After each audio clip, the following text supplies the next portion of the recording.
Good morning, everyone. Hello, I'm Kristin Omdahl, and welcome back to Yarn on the Beach. This is episode 131.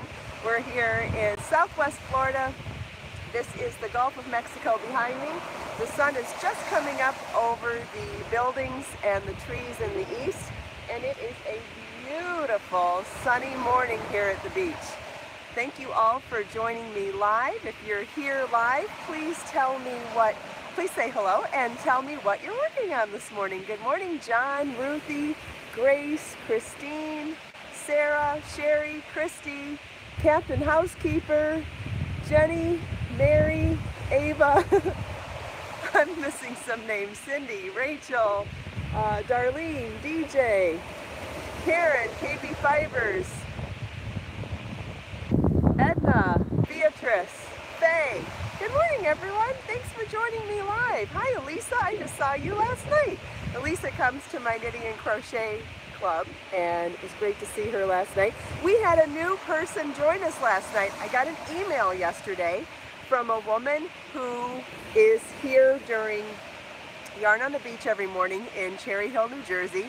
And she sent me an email yesterday and asked, it's because she was in my area in Naples, and she asked if she could meet with me. And so I invited her to our knitting club last night. Turns out it was 5 minutes from where she's staying, and she came and joined us last night. How cool is that? I see a lot of names. I'm so sorry. Ava's working on the molten lava shawl. That's great. Donna, first time on the live broadcast. Wonderful. Thank you for joining us. Yeah, and so she says she's actually thinking about moving to the area, so she got to meet a whole bunch of knitters and crocheters, which is a great way to start moving into a new area because you'll have instant friends. So she met lots of wonderful ladies that come regularly, and we hope to have her back soon. I have something to show you this morning. I know I like to show you crazy ways to style different garments, and I came up with an idea this morning as I was waking up. I was up at 4 o'clock this morning, who knows why, but 4 or 4:30. You know this vest that I've shown you how to wear 100 different ways, right? But one of these longer cardi vests. It occurred to me, why have I not tried to wear it as a top this way? So imagine, put it in like this, right? Let me take the necklace off so you can get the full effect. I don't want it to be distracting with something else. Although, I hope some of you have enjoyed making this. This is the new Chanel faux beaded necklace. Super easy pattern on my website and here on YouTube. Okay, so I've put it on backwards. I'm going to back up. I'm going to take the top two corners here, and I'm going to swap them into my opposite hands and pull tight. And you want to snug it up under your bust. And tie it like this. Now, if you don't like the tie, wear a belt. No problem. You're probably going to need to zhuzh it in the back. I can't tell if it looks screwy right now, but I would definitely be able to zhuzh it. If you don't like the way it looks in the back, or you don't like the tie, you can wear a jacket over this. Imagine this just as a top, as a layering piece, where you could put a jacket over it as well. Love the see-through upper neck area, or upper chest area. I think that is so sexy. Sometimes it's about the skin, exposed skin that's not sexy skin that looks kind of sexy.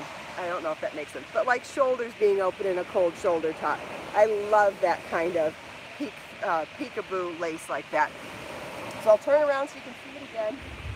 Again, it would need a little bit of zhuzhing. I don't have a proper mirror, but I think that this is a fabulous way to style another way of styling something in a loose vest.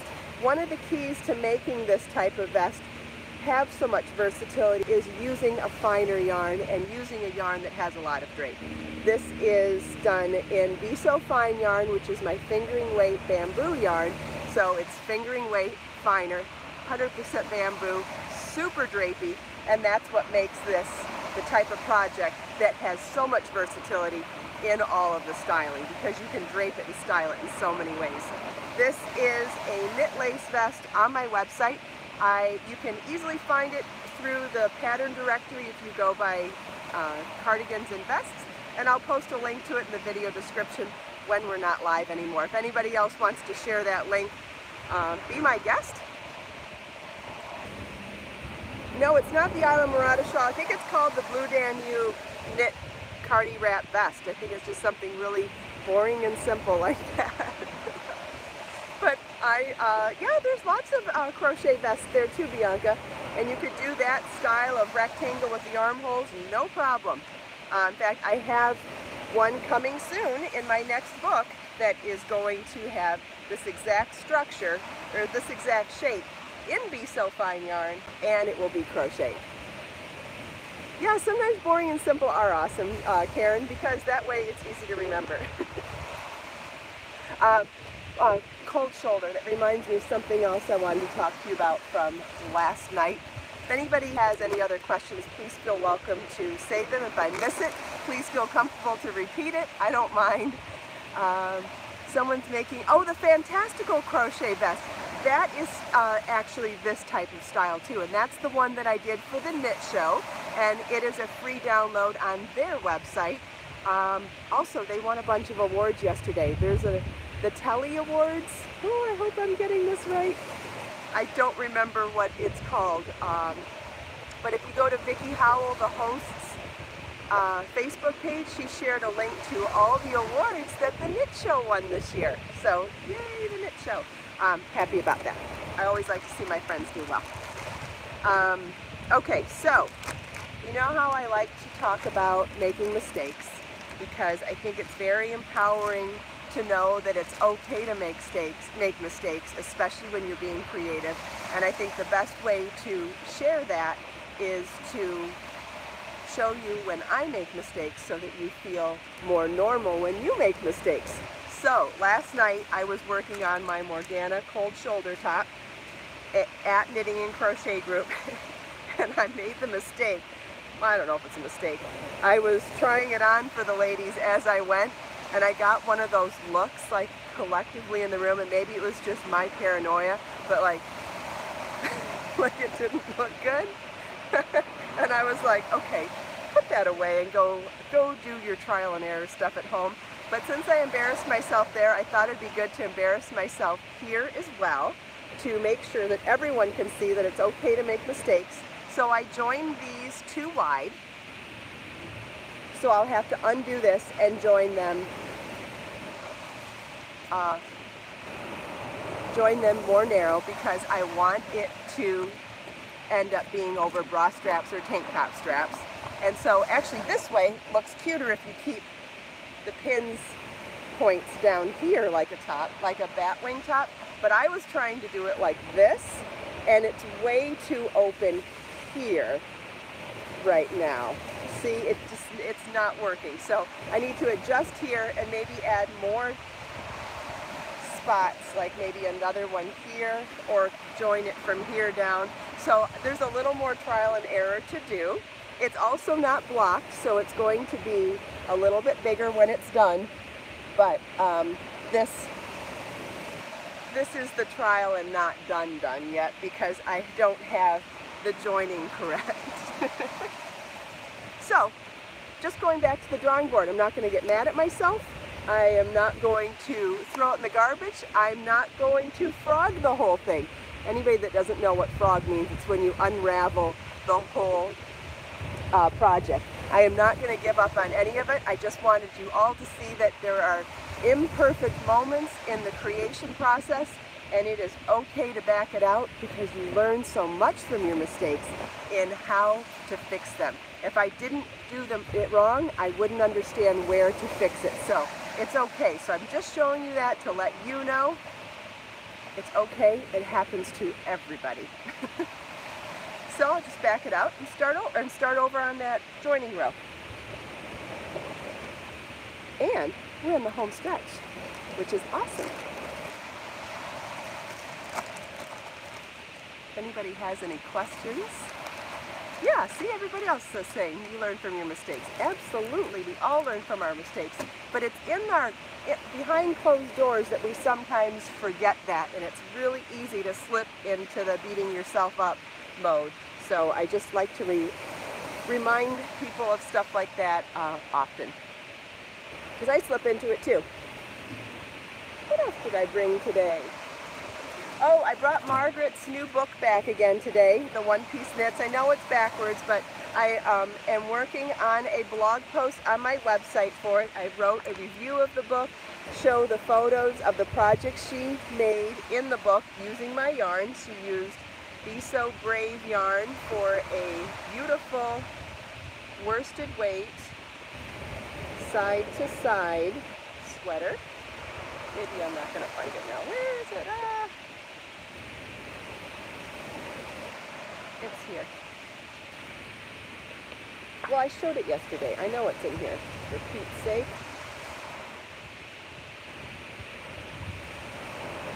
Here we go. There's the side-to-side knit pullover she did in Be So Brave yarn. And then she did a beautiful top-down raglan sweater in Be So Sporty yarn. And so I wrote a whole review on the book. I talked to the publisher yesterday and got permission from them to do a giveaway. So later today I will be posting a blog post with my review of the book, and also give you an opportunity to win a copy of the book. So make sure you head over to my blog later on today, and I'll have that giveaway up. Also, I spoke with my favorite nail polish company yesterday, and I talked to them very briefly about doing some collaborations together. And while I have my own ideas for that, I also wanted to ask all of you what you would like to see in a collaboration with me and my favorite nail polish company. So I'd like to just leave that out there and see what anybody has to say about that. And the starts all over when she makes a mistake. That's okay. Sometimes you have to learn how to do things. Sometimes you have to learn how to handle mistakes too. That is part of the process of becoming a more experienced crafter, is learning how to fix mistakes, for sure. Good deal, Patty. I know a lot of people don't know how to fix mistakes, and that's something that I do a lot of at my Knitting and Crochet Club, is offer my help in not only fixing mistakes, but educating people on how to do it for themselves as well. Elizabeth hates the words rip it. Edna, it's just another skill set that you need to learn. We can talk more about fixing mistakes. I've noticed that in the Knitting and Crochet Club.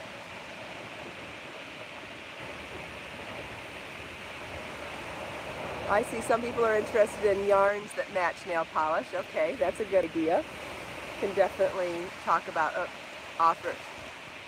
Yeah, I would like to promote their nail polish because it's the most natural and healthy nail polish that I've found on the market. So I would like to help them out. And as long as I wear nail polish every day, I just as soon be promoting a company that I feel proud of. So I just thought that I would put it out there to see if anybody would like to see any kind of special collaboration, or if there's any ideas you had to share about combining crafting and nail polish.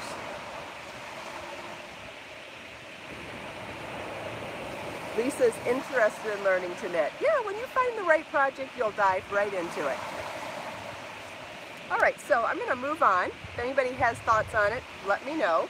I know I've had lots of requests to bring different yarns to Yarn on the Beach so you can see the colors in the natural lighting. So today I brought Be So Lush yarn and Be So Bold yarn. And I did not bring all of the colors, unfortunately. I left a couple of the variegated colors at home, but I brought all of the semi-solid colors. So these are the three colors that I have in stock of Be So Lush yarn, and this is a fingering weight organic cotton and bamboo blend. So it's the same weight as Be So Fine yarn. So all of the Be So Fine yarn patterns you could substitute for this yarn. The difference between Be So Fine yarn and Be So Lush yarn is the fact that this is organic cotton and bamboo versus 100% bamboo. And so you have a matte finish instead of a shiny finish on this. And this color is called Coastal Mangroves. It has some tan and some pale olive green to it. Very pretty and very neutral. Then we have Feisty Flamingo, which has a lot of a bright bubblegum pink with some cooler, lighter tones in it. And Waters Run Deep. Oh, look at how nice that looks with the water today. This is actually, sunny beach day is actually what I was thinking about when I made this color. Oh, look at that against the water. I love doing this, by the way. This is so awesome to me because I am so inspired by the natural colors here that when I dye, it's amazing to see that it actually does work. Like when I did the January sunrise for the first yarn on the beach blank colorway, it matched those colors, and this one is matching the sunny day here. Awesome. So that's Waters Run Deep, Feisty Flamingo, and Coastal Mangroves. And you can look behind me, it doesn't actually match that well, but these are the mangroves that I was thinking about. See how there's the dead, not dead, let's go walk over there. What the heck, let me show you what I'm talking about. See how there's leaves? The leaves are greenish, but then the branches, that one's dead there, but that's not what I'm talking about. See how even the lush ones have like the darker colors, the more neutral colors in their branches? So that's actually what I had in mind for Coastal Mangrove colorway. And we were backlit by the sun, so the lighting was not so great either, but gave you an idea. Morning.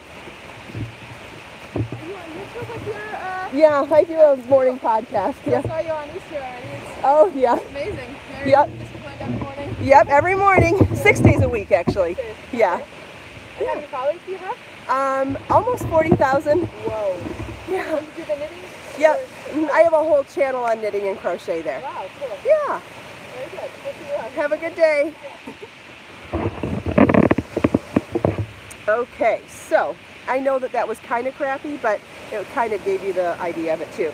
So now what I wanted to show you is Be So Bold yarn. Be So Bold yarn is the same base as Be So Lush yarn. It's a blend of organic cotton and bamboo, but this is worsted weight. And these colors, this one is beautiful turquoise, coral, and plum. And you notice that the dye is semi-solid. There are some deeper tones and some lighter tones in it, but just still a brilliant plum and the coral and the turquoise. And so these, with any worsted weight patterns, you could substitute this yarn. And again, it has that matte finish because of the cotton. And these are all hand dyed in my studio here in Southwest Florida. So again, this is Be So Lush, the fingering weight, organic cotton and bamboo blend, Coastal Mangroves, Feisty Flamingo, and Waters Run Deep. And then in the worsted weight, Be So Bold yarn, which is also the same blend, and it is just buttery soft. I cannot begin to tell you how soft this is. We have turquoise, plum, and coral. And I brought 2 projects from Motif Magic to show you what they look like worked up. So 2 of the projects in Motif Magic, my newest book, are done in these yarns. For crochet, we have the Narina shawl, which has a really cool 8-sided starfish motif. See the starfish motif in there? And then little spiral motifs to join them together. This one is called Narina. And then one of the knit projects in the book is called Laguna. And this is knit flower motifs joined as you go in knitting. There's no sewing done in this project, which is so unusual for knitting. And we have these beautiful flower medallions that are joined as you go into a half hexagon shape. And then you pick up and knit a ruffled border along the bottom.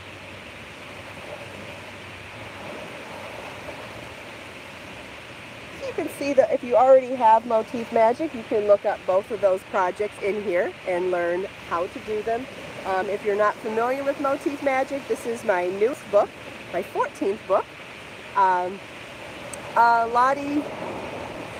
Lottie, you don't have to order it from me. It's available in all the European Amazon shops as well. So you could order directly from Amazon in whichever Amazon shop you normally order from, maybe UK.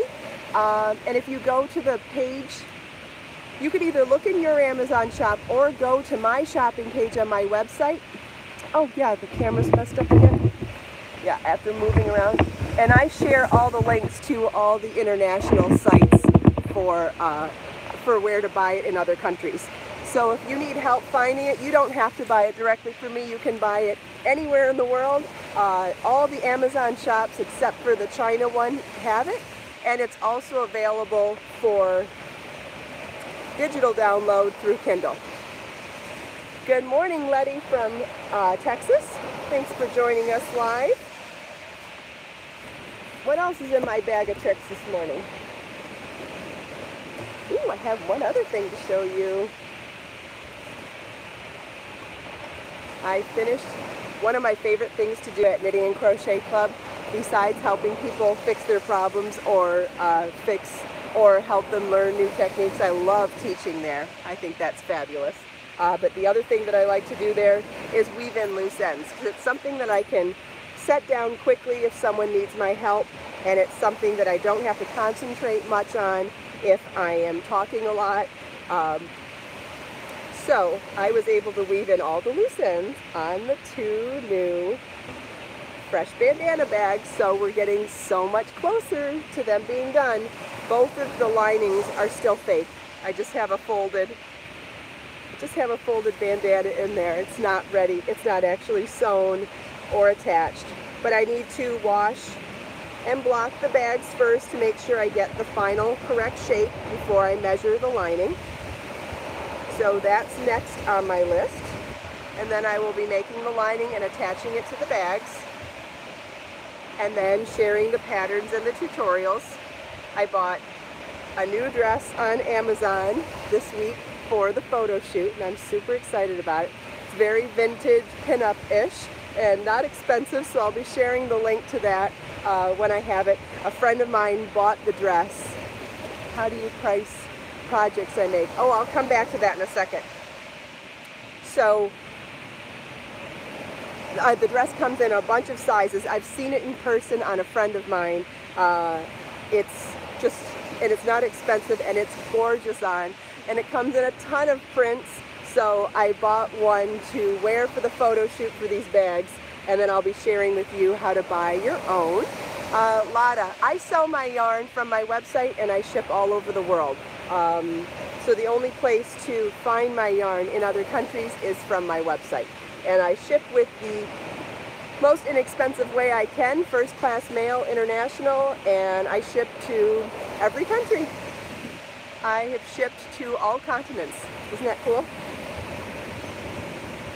Okay, someone was asking me, how do you price your garments to sell? And that is a loaded question, because, you're welcome, Lotta. Oh, Sarah, thank you about my braids. I was able to pull the pieces out here to make them look bigger than they really are. I like when I have a lot of texture and product in my hair that I can pull them apart and make them look thicker.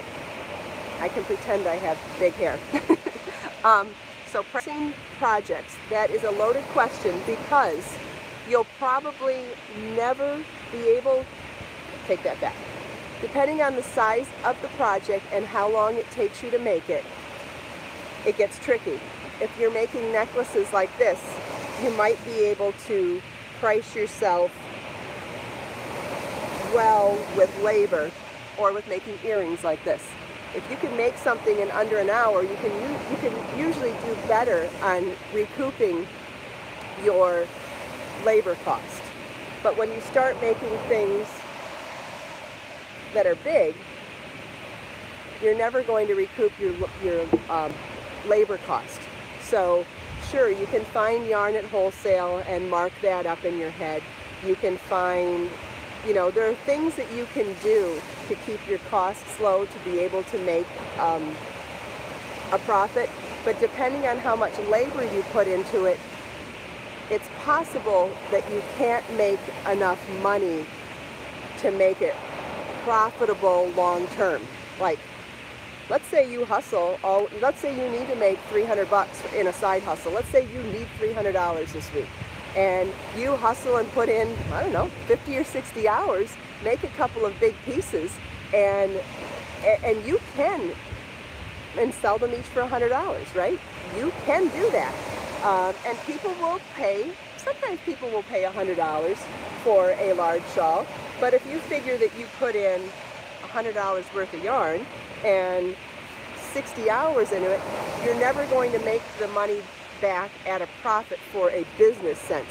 But let's say you're in a side hustle moment and you need to make some quick cash, and you've got gorgeous yarn in your stash and you've got time on your hands. You can generate income quickly, right? If everything's already in place. But I cannot, with good intentions, tell you that it's a profitable way to make a business, because you're never going to keep up with it because of the labor. So I hope that helps. If you're, like I said, if you already have the supplies and you have the time, it's great for a side hustle to make money. But as far as making a business model out of it, you would have to find things that are incredibly low labor and things that people are willing to spend money on. People are probably willing to spend money on an earring like this that looks expensive and has great great supplies, but is low labor cost. If anybody has any other questions about pricing things to sell, I would be happy to answer them. And if you want to pipe in here, that's totally fine. Or if you want to send me some messages, we can talk about it more extensively in another podcast. I have lots to share on it, and I'm very passionate about helping people come up with business ideas and side hustle ideas. I just don't want to give someone false hope on something. I mean, it sounds good, right? It sounds great, but unless someone's willing to pay you $1,000 for a shawl or a sweater, how in the world can you justify the time you put into it?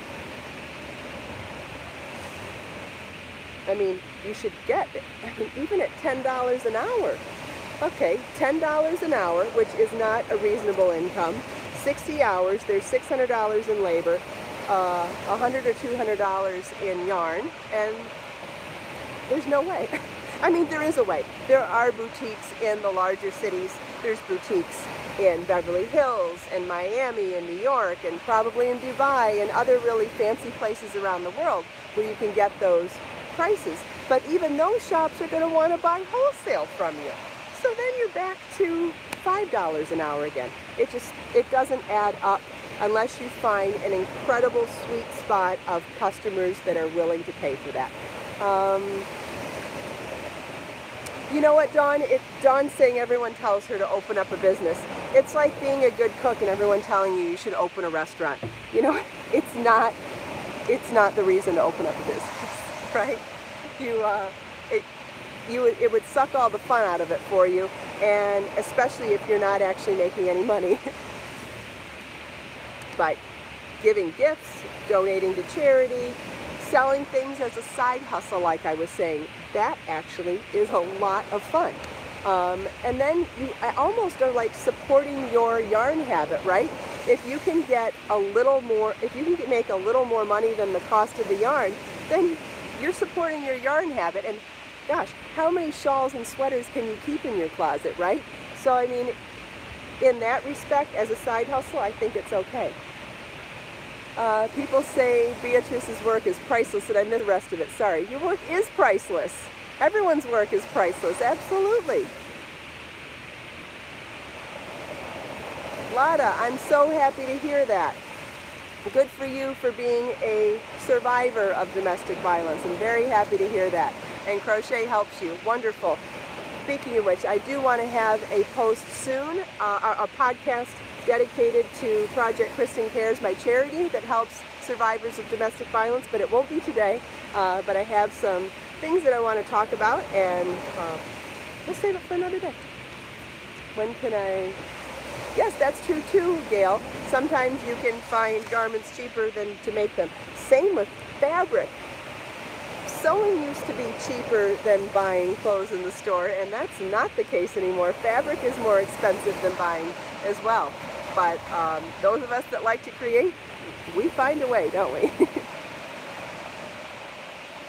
Janice has to go. Have a great day.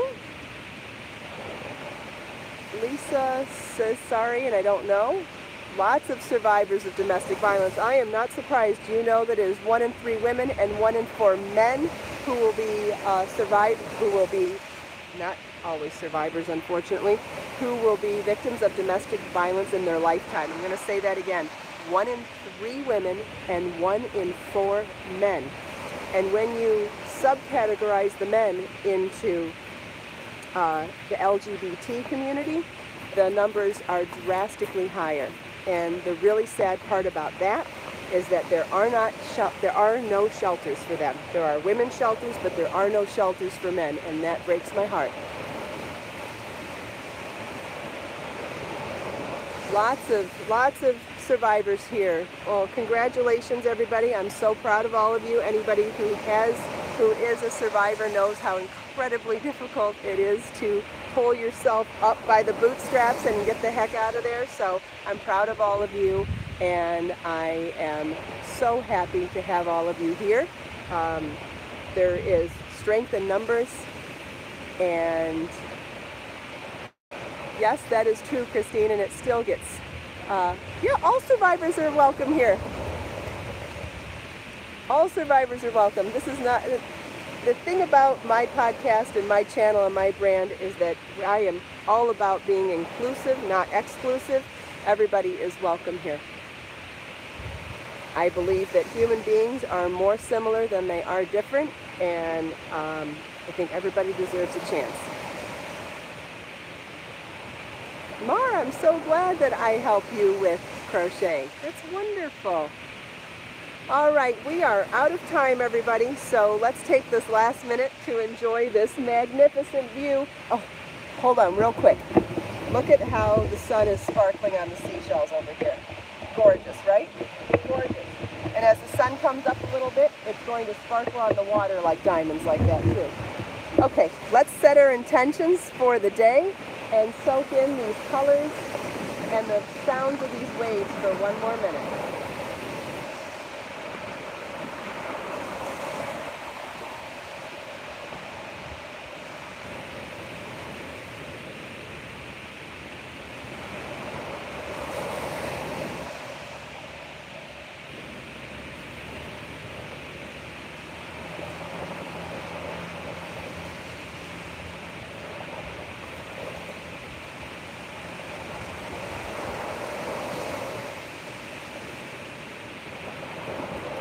Thank you so much, everyone, for taking time out of your busy day to spend a few minutes here with me. I hope you enjoyed the sunrise, the sound of the waves, chatting with me and everyone else here.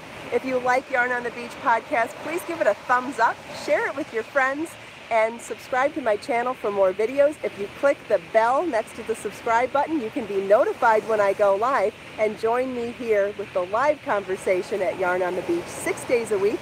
We're here Monday through Saturday at 7:45 a.m. Eastern. Let us make time to create, share, and inspire today and every day. I'll see you all tomorrow. Bye.